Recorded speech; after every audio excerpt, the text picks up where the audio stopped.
Am I the a-hole for keeping my family out of my house in the rain because they sided with my ex-wife in the past? My ex-wife Sasha and I didn't end amicably. It was a total nightmare.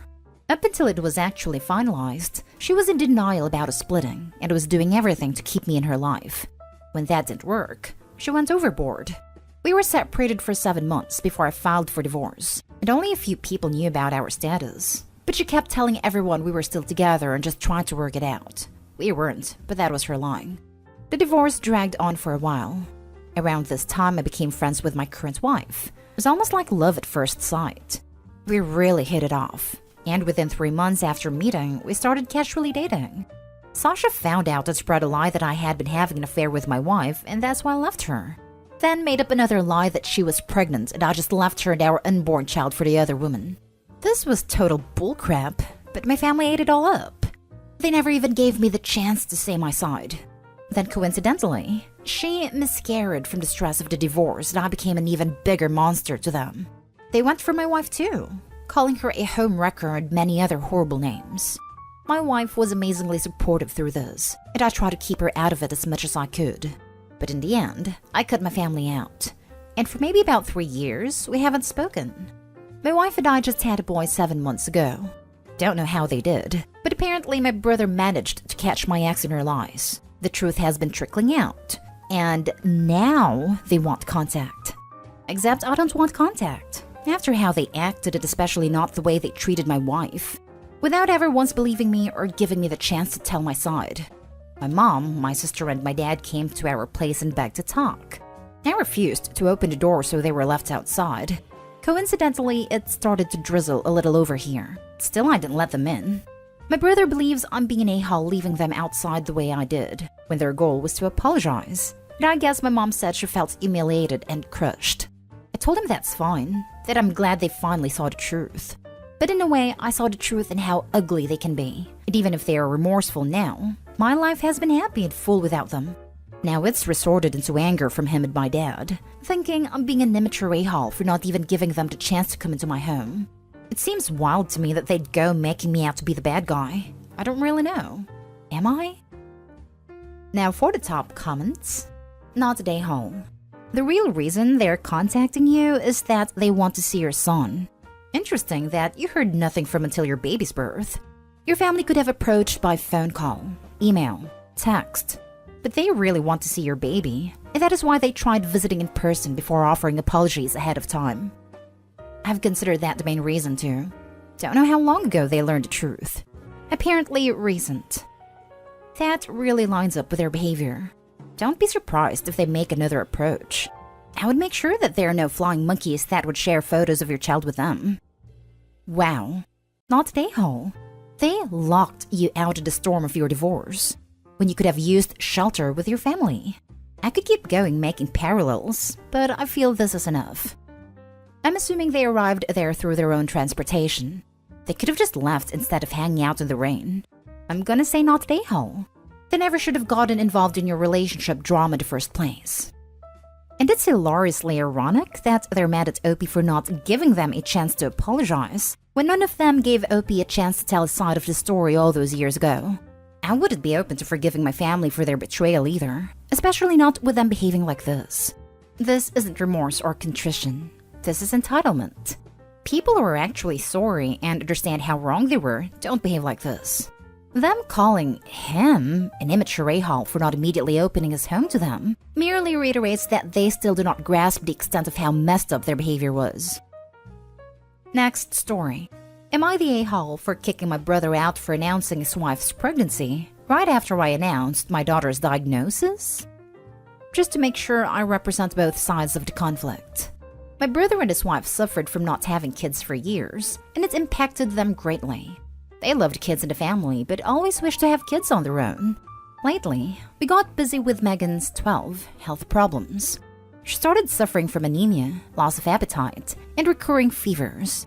We've taken her to the pediatrician, and from there, we've learned that she has cancer. It was so devastating I didn't want to tell my family right away. Most of them have chronic conditions, and this type of news might trigger a negative reaction because they love Megan and would give everything to see her healthy. My friend suggested using Facebook, but no.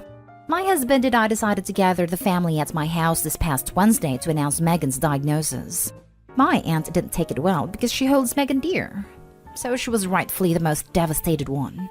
After a few minutes of complete silence, my brother started moving his seat, saying there's something very serious he wanted to tell everyone. He was hesitant, but then he and wife stood up. Then he said they just found out they were finally expecting. The family were conflicted. Some got up to congratulate them, and some remained seated. I remained seated, and my brother then approached me and expressed how sorry he was that they had to tell us in these circumstances, but said he couldn't wait since this is a huge deal for them after years of waiting, and because everyone was present. Literally everyone since said the announcements we wanted to make concerned Megan. I argued with him about how he thought this was an appropriate time, and asked if Megan mattered to him at all, since it didn't even take a minute to realize she was just diagnosed with cancer. He started reminding me of how many years he and his wife suffered from frustration and disappointment for not being able to have kids, and argued that because he wasn't able to be a father until now, he's 37, he felt he was missing out on so much for many years, and that I didn't have to finally tell him congratulations, but should at least not guilt him for feeling overwhelmed and excited to finally be a father. He said I knew exactly how much he adores Megan, and I shouldn't even think otherwise. Then said he was just sharing good news after hearing the bad news, and there was nothing wrong with that. I told him and his wife to leave my house right then. He said I won't argue anymore because of how tense I felt, but will expect me to apologize at some point. Some family agreed with me, but my parents thought I shouldn't have taken my anger out on him like that, and that I'll always remember my reaction to the news he gave and should apologize after I've calmed down. First of all, I am so sorry about Megan. You sound like a great mom, and I'm sure she's happy to have you. This one sucks, but not day-hole. Your brother's troubles suck, but at the end of the day, it was not appropriate for him to take over your announcement like this. It was a time for Megan and for everyone to support her, and he took that from her. I get what he was trying to do, but he should have run it by you first. I do wish her luck with everything and hope she gets better. His troubles suck, yes. I mean, as a dad of two, it took us 6 years to get 2 kids. So I can relate. You know what is 1,000 times worse of not getting kids? Have your kid diagnosed with a life-threatening disease. Not day-hole. They should have waited, and maybe personally call family members to give the good news a bit later when things sink in. It's just so inconsiderate to announce that. There's a time and a place for everything. Who the hell hears a child's diagnosis and thinks, "Oh, this is the perfect time to announce our pregnancy"? I hope Megan will be okay. And she's lucky to have such a wonderful mother like Opie. Not day-hole. Your kid has cancer? Too bad. But anyways, I've got some great news, folks. Exactly. Opie to her mother. So you are okay with brother essentially announcing, "So sorry your child might die, but great news, the wife and I will be able to supply a replacement grandchild"? Not day-hole. I'm so sorry. My daughter went through the same thing at 14. Fevers, weakness, no appetite. It was cancer also. You're literally about to go through the worst experience of your life. The only advice I have is to take care of yourself. You're no good to your kid if you're so exhausted you can't think. Everyone processes cancer differently. My ex went full info mode. Had to know everything about treatment. I concerned myself with my kid's comfort, her happiness, her moral. This worked for our family. OMG the gifts. Don't let it start, it will be brutal to other kids and cause resentment. People always ask how to help. Tell them to order dinner, help with errands, etc. You'll find that people really want to help but don't know how or what to do. I found food and meals the most helpful for the family stuck at home. Again, I'm so sorry. And you will always remember the reaction to your devastating news. Wishing you and yours all the best. Not day-hole. Now for the next story. Am I the a-hole for not forcing my son to apologize for what he told his cousin? My son Justin, 17, and his cousin Kane, 23, grew up together. They were like brothers, but grew apart as they got older. And now Kane has a 1-year-old son that he pays child support for. I haven't seen my family in a while due to work, but I arranged a family dinner at my home, and my sister and Kane came with my parents. Justin bought a new iPhone recently with his own money. Kane saw it at dinner table and asked Justin if that was a new phone. Justin nodded. Then Kane said, "Anne, I don't remember the last time I bought something nice for myself." Then went on a rant about his son's mom and her never-ending demands for money to get clothes/toys/food for his son. Justin said that his son's needs are demands, and he shouldn't see it that way since he's the father and is obligated to provide for his kid. This somehow upset Kane, and he turned his face towards Justin and casually said, "Yeah, sorry, but I don't take any parenting advice from virgins."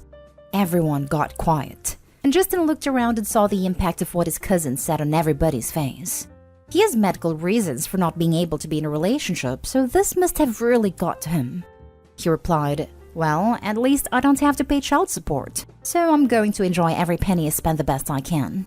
Kane was fuming, but instead of flashing out like he always does, he put his fork down, his cab on, then got up and walked out.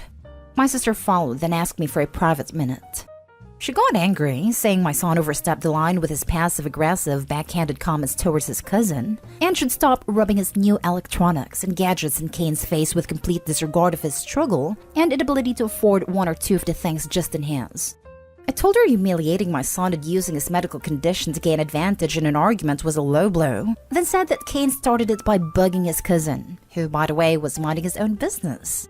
She said his behavior was childish, that he had it coming the minute he tested his cousin, and he 100% deserved to be shut down for talking to him like that, and should be forced to publicly apologize so he won't do it again. I refused to make him apologize after she insisted, which made her complain about what an enabler I was. The dinner was ruined and she left.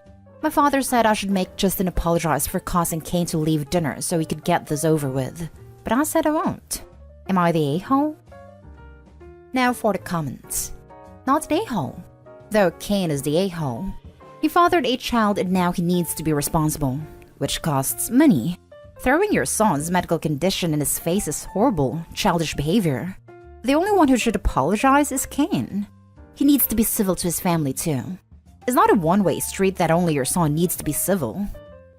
Also, they're 17 and 23, grown men, especially Kane.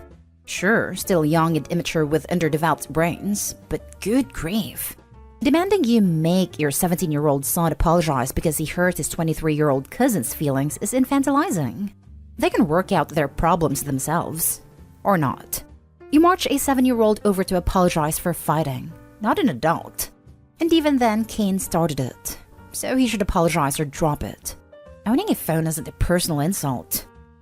Not a a-hole. Your son made an incredibly valid point that Kane's child needing clothes/food isn't a demand. It's a basic necessity he as a father should be supplying. Having his mommy try and get an apology for him certainly does not paint him as being ready to be a father. Not the a-hole. This 100% cousin is the a-hole. Your son make a valid point, then he got defensive, lash out against your son using a medical condition that he can't change, and later because it's not going the way he wants, abandon the scene. BS to your dad. Kane was whining about his life. Oh, boo freaking who. If he didn't want to pay child support, he shouldn't have had unprotected action. Duh. Your son was putting Kane in his place. Nobody wants to hear someone rant about how awful their life is. Kane, on the other hand, was hateful to your son. You plus your son are absolutely not the a-holes. Not the a-hole. Kane sounds like he's 12. Which isn't surprising given the reaction of his mother. Last story is titled, Am I the a-hole for being ungrateful over my high school graduation gift? This happened years ago, but it's still brought up by my parents. I, 24 female, am the youngest daughter, with my sisters being Lisa, 29 female, and Gina, 27 female. Ever since I was young, I always felt like my sisters were treated differently. Since they were closer in age, they did everything together. Ice skating lessons, horseback riding lessons, etc. Meanwhile, I was always on the sidelines watching them. Like, literally. I'd sit at wherever they were at and just watch them. My parents claimed I was too young to do those things, but I quickly learned that they probably just didn't want to have to drive me somewhere else, or didn't want to spend the money to enroll me either. I also became in charge of taking care of my sisters, being that I had to make sure that everything for their lessons were packed or they ate/packed their lunch, even though I'm way younger than them. Hell, I even got yelled at by my mom once because I didn't make sure they packed lunch when I was 15, and they were 18 and 20 years old. I was also treated like I was a lot older than my sisters or the same age as them. Anyway, I also realized when I was in high school that my parents just liked the excitement of having their children at a new stage in life. Since my sisters are only 1 year and 10 months apart, they graduated high school and started college within a year of each other. Meanwhile, I started high school when they both graduated. So it wasn't exciting to my parents when I was in high school or graduated high school. Which brings us to where I might have been an a-hole. The day of my high school graduation, my mom kept complaining about having to attend because she already experienced it twice before. So the day had already started off bad. After we came back home from the ceremony, my dad gave me a gift, which was a small Tiffany & Co. bracelet. I was happy because I love Tiffany & Co. and it was pretty.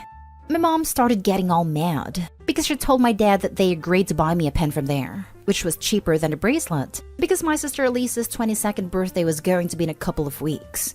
That's when I got mad, and I started yelling about how Lisa got a brand new Porsche for her high school graduation, and Gina got a $5,000 purse for her graduation, but a $500 bracelet was too expensive for me? My mom called me an ungrateful brat and took the bracelet away from me. A couple weeks ago, I was talking about this story with my boyfriend's family, about why I don't talk or visit my family as much because my parents have done this a lot and even worse sometimes. His mom mentioned that while my parents were in the wrong, it's still rude to complain about any gift, no matter how small it is in comparison. I definitely see her point, but am I the a-hole? I just want to see if my actions a-hole-ish. Generally, I agree with your boyfriend's mom. However, the example you gave shows a huge unfairness that you as a daughter had a right to point out. You get to point out when you were mistreated, not an a-hole. Yes, you weren't complaining about the gift. You were pointing out that your gift was 10% the cost of your sister's individual gifts, but your mom still felt it was too good for you. OP, in the future, if you're telling the story to anyone else, consider using percentages of the value instead of the actual prices and items. I definitely think it's fair to be upset when you got a Tiffany bracelet where your sister got a Porsche, but a lot of people will just hear, "I'm upset because all my parents got me for graduation was a Tiffany bracelet." And that's really not the point of the story.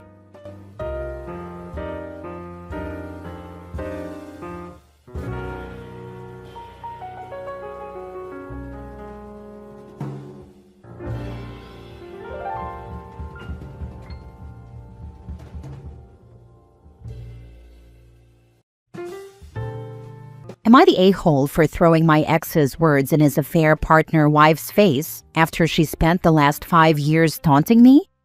I, 33 female, found out my ex-husband, 35 male, and the father of my 2 kids, 11 and 9, was cheating on me with Dana, 30 female, who he worked with. Once I kicked my ex out, he did everything to try and win me back. He even shared the fact Dana was sterile and was just some safe fun because he knew he couldn't get her pregnant. He said he would never actually want something, not someone, like that and that he loved me and our kids. I was having none of it. I didn't pity Dana either because she knew about me. We had met. She knew about the kids too. So to me, she was a home wrecker, and I wasn't going to warn her about my ex's feelings toward her. My ex continued trying to win me back throughout our divorce. The night before, he sent more texts begging me to call it all off and let us be a family again. And he said more degrading things about Dana.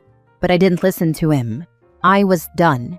Even if he wasn't living with Dana, which he was, I wasn't going to believe he'd change. From the day my ex moved in with Dana, she was smug. She called me all dried up, said my pee clearly wasn't tight enough anymore for my ex, and that he clearly felt repulsed by whatever stretch marks the kids left behind. I ignored her. She got herself kicked out of the kids' school a few times for using that language in front of others. Twice, it was in front of one of the teachers during PT conferences. 5 years, I have ignored it and tried to be the bigger person. But recently, she was extra nasty about me and the fact I've been single since the divorce. She tried to say it was clear no man wanted me, not even the father of my children, and how he thought so little of me. She said he only says nothing because of the kids, but she knows. She knows that's why he went to her. So in response, I screenshotted several of the texts my ex sent me where he degraded her, and I told her she should see what he thinks of her. She told me I was sick and twisted and asked how dare I dig into her infertility. Then it was, why would I not tell her if any of this were true? I told her I owed her nothing after she knowingly slept with a man I was married to and contributed to the breakup of my children's family.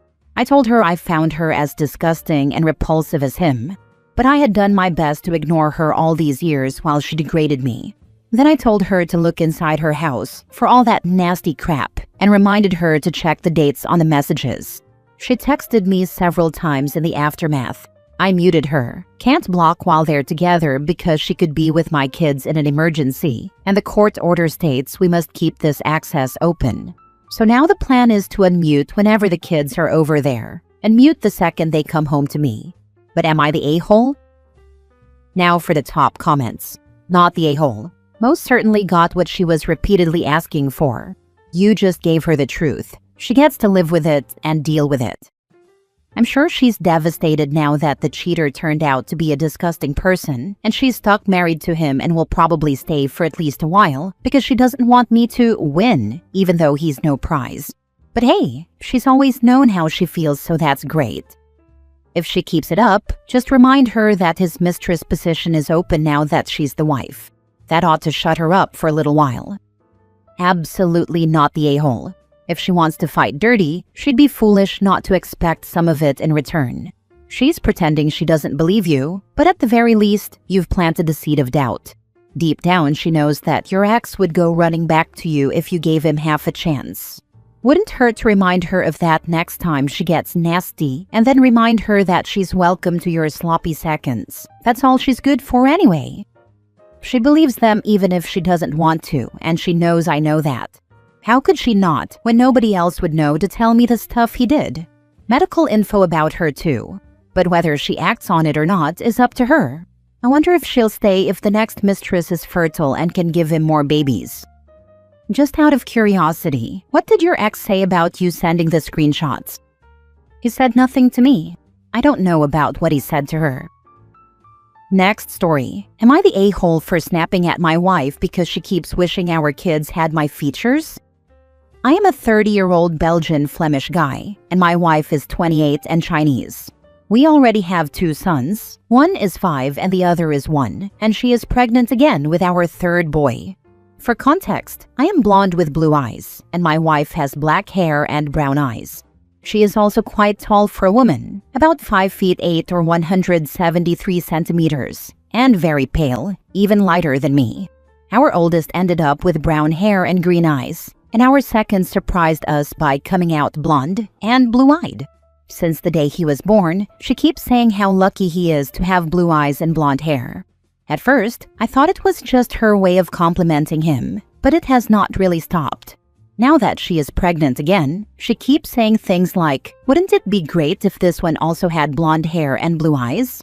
It started to rub me the wrong way, so one day I told her I actually hope this kid has dark hair and brown eyes because it would be cool if he looked like her for once.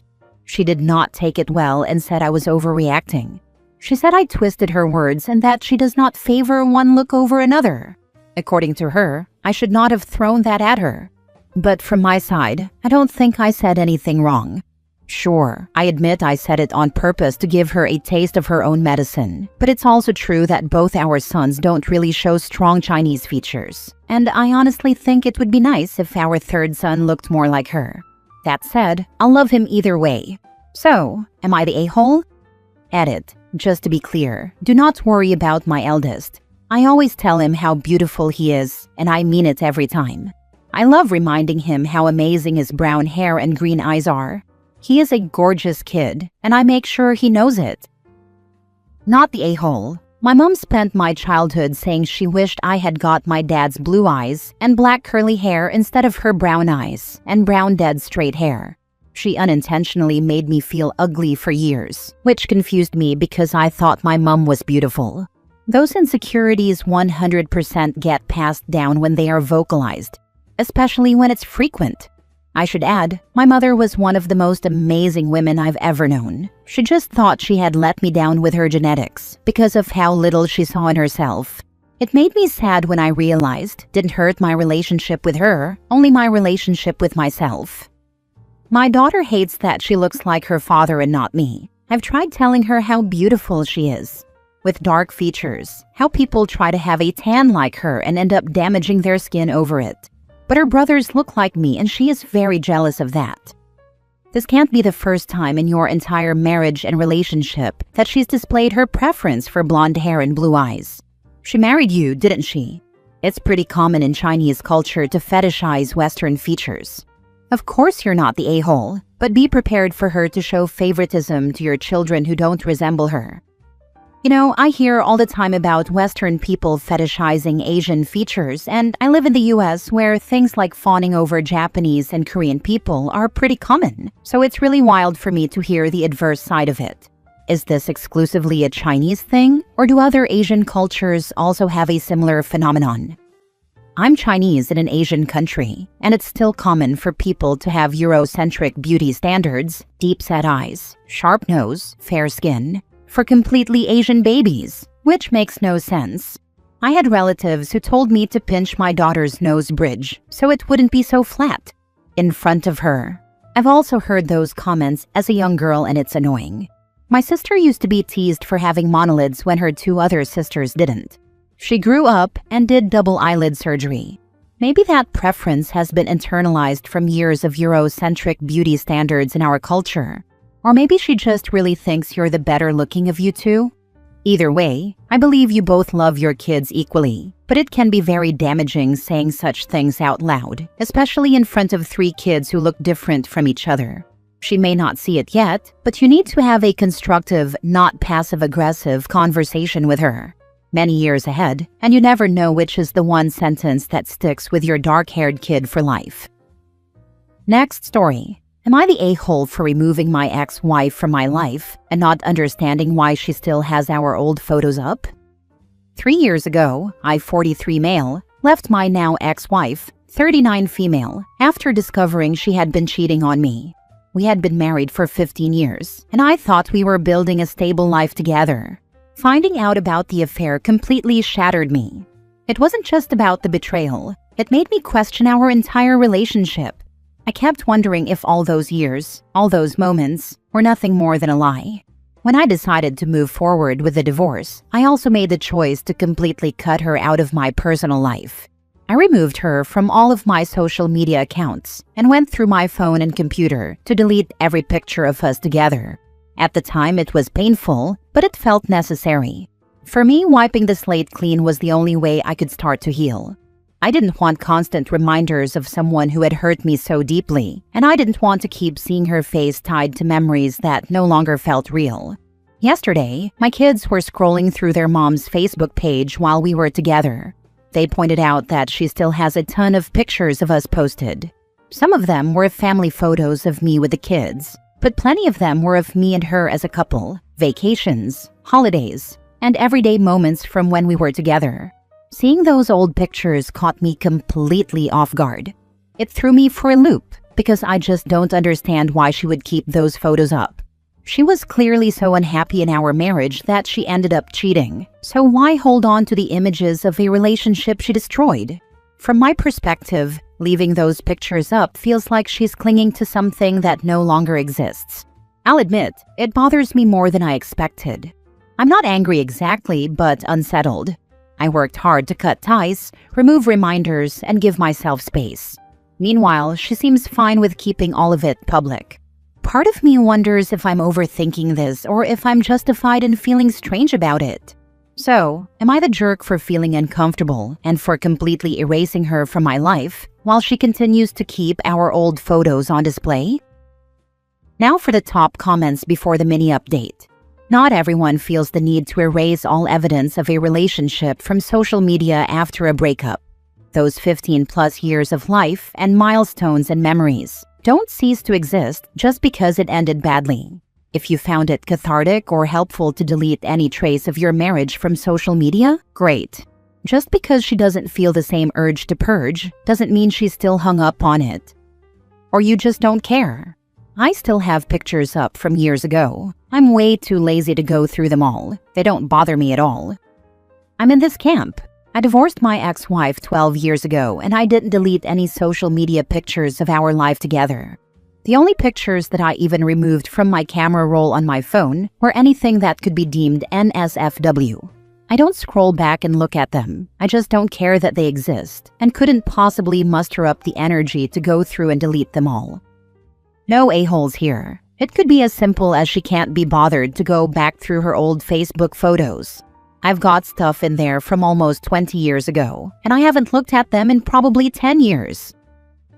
Mini update. All these pictures were originally removed by her in response to my actions. No, I did not go looking into her Facebook page. My kids were randomly going through photos, and I asked where they were seeing these at, and they said their mother's Facebook page. Last story. Am I the a-hole for refusing to make amends after my ex-best friend reached out to me?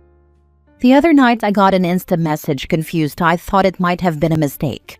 Turns out it was my ex-best friend from high school, someone I hadn't seen or spoken to in years. She was hoping to meet up and talk about catching up.